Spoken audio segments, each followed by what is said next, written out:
عليكم الاخوان، نتمنى تكونوا بخير وعلى خير في حلقه جديده على لاشين ديالنا في نصح بالدارجه.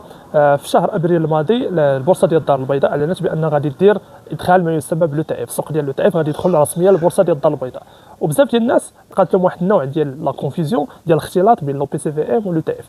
بجوج شنو الفرق بين لو بي سي في ام وبين لو تي اف؟ واش لو تي اف حلال؟ شنو هما المعايير الشرعيه اللي خصنا نردوا البال قبل ما نحطوا فلوسنا سواء في لو بي سي في ام سواء في لو تي اف؟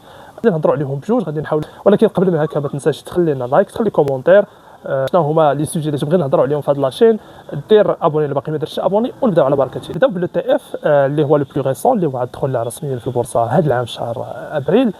شنو هو الكونسيبت ديالو؟ الكونسيبت اللي كيجمع لي زونتربريز لي بلو فليكتيون اللي كاينه في البورصه، يعني لي زونتربريز اللي كيتحركوا ولا الاكثر تداولا الاكثر حركيه في البورصه. وهذا كيحيدنا على المؤشر اللي معروف في البورصه اللي كيجمع هاد الشركات هادو كاملين اللي هو المازيفا.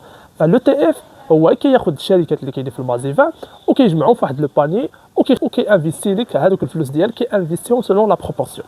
وهنا نعطيو مثال، نفترضوا انك باغي تحط 10000 درهم في لو تي اف، كيشد هذوك الشركات مثلا نقولوا كاين 20 شركه اللي هي في المازي 20، كيشد هذيك 10000 درهم وكيقسمها بالتساوي على هذيك 20 شركه. هذا كنسميوه ببساطه القول التسيير السلبي او التسيير لا جيستيون باسيف اون فرونسي.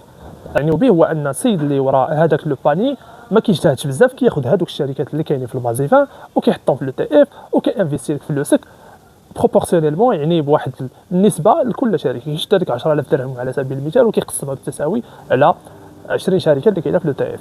ففي اخر اليوم الا مثلا هذاك المازيفان طلع ب 5%، فاكيد لو تي اف ديالك غادي يطلع ب 5%. يعني الا كنتي حاط 10000 درهم فالاخر ديال النهار غتلقى 10000 درهم في 5% اللي هي تقريبا 500 درهم. والايجابيات اللي كاينين في لو تي اف هو اولا بويسكو ما كاينش واحد لا جيستيون اللي هي كومبليكي، اللي هي معقده، اللي هي اكيد لي فري دو جيستيون ولا الكوميسيون كل واحد كيسميها، المصاريف اللي كتعطي السيد ولا البنك اللي كتجيري لك هذا لو تي اف ما كتكونش غاليه بزاف، كتكون اقل مقارنه مع لو بي سي في ام.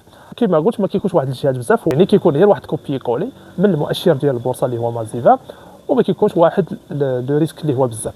وهنا كنرجعوا لو كونسيبت اللي كاين وراء لو تي اف ولو بي سي في ام هو لا ديفيرسيفيكاسيون، يعني لو ريسك كيكون ناقص بزاف، يعني التوزيع ديال الاستثمارات. ما كتمشيش وكتحط فلوس كامله في سهم واحد او في شركه وحده لان هذه ريسكي، ولكن كتحاول توزع الاستثمارات ديالك باش تنقص لو ريسك ديالك.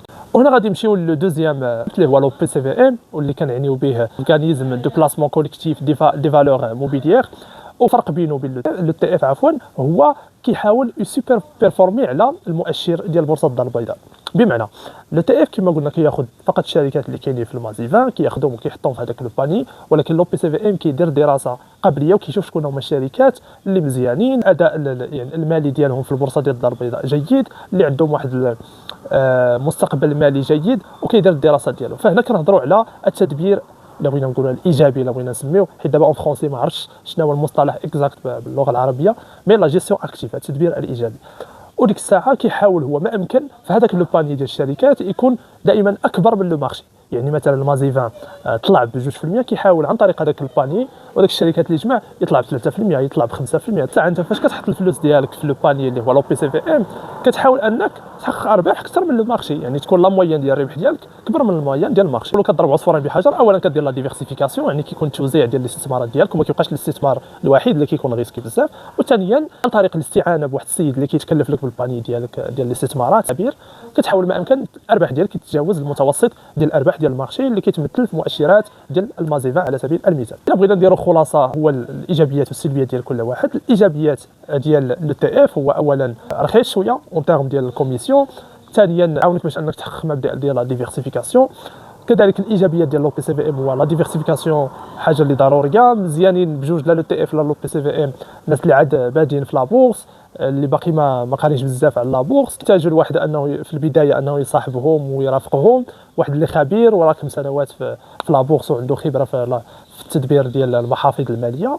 فهذا الشيء كله مزيان. السلبيه جو بونس هو اولا لو تي اف كيكون عنده علاقه بالمازيفا، دونك كيكون دائما ما كيتجاوزش النسبه المتوسطه ديال المارشي، ما كيتجاوزش الارتفاع ديال المازيفا، على غير لو بي سي في ام اللي الا كان ان باني مزيان يقدر يتجاوز الارباح ديالو، نسبه الارباح ديالو نسبه الارباح المتوسطه ديال المارشي.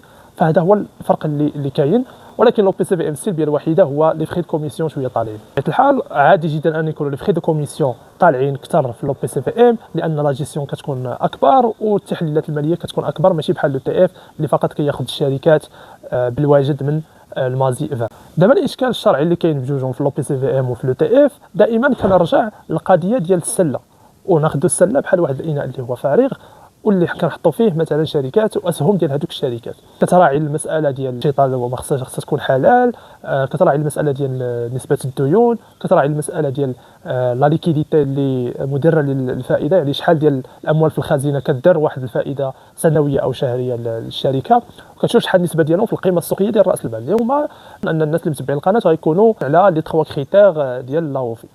ولكن كذلك في لي بانيي اللي هما لو بي سي في ام و لي زو تي اف تعرف شنو هما الشركات اللي كاينين تماك، واش هذوك الشركات كلهم يستوجبون بتوازي مع المعايير ديال هيئه المحاسبه والمراجعه المؤسسات الاسلاميه. فإذا ما كانوش، الا كانت وحده فيهم ما كتستوجب هذيك المعايير، هنا كيولي اشكال شرعي حاضر. انا في رايي ابتعد على اي او بي سي في ام بانيي دو بلاسمون كل فيه شي شركه اللي فيها شبهه، فنتفاداو ما امكن الشبهات. حاليا لي زو تي اف باقي ما بينش البلان ديالهم في البورصه ديال الدار البيضاء، باقي ما واضحش شنو كاين حاليا. مي صعيب لان المازي 20 لان فيما يخص لو تي اف كياخذ شركات بالواجد من المازي 20، فصعيب انك تحيد او تموديفي شويه في لي زو تي اف. كاين حديث على او تي اف حلال غادي يدخل البورصه ديال الدار البيضاء، ياخذوا شركات اللي هما فقط حلال، ولكن لحد الان باقي ما بيناش شي حاجه في البورصه الدار البيضاء، وربما مستقبلا يكون هذا الكونسيبت. على اي هذه لا ديفيرونس ولا اوجه التشابه والاختلاف بين لي زو تي اف ولو بي سي في ام. الا ما عجبتك لا فيديو قول لنا في التعاليق، الا بغيتي نهضروا على شي موضوع قول لنا في التعاليق لي سوجي اللي تبغيو نناقشوهم في هذه القناه. وصديقاتي من الله الشين في نصح بالدارجه كيقول لك نشوفك الفيديو الجاي.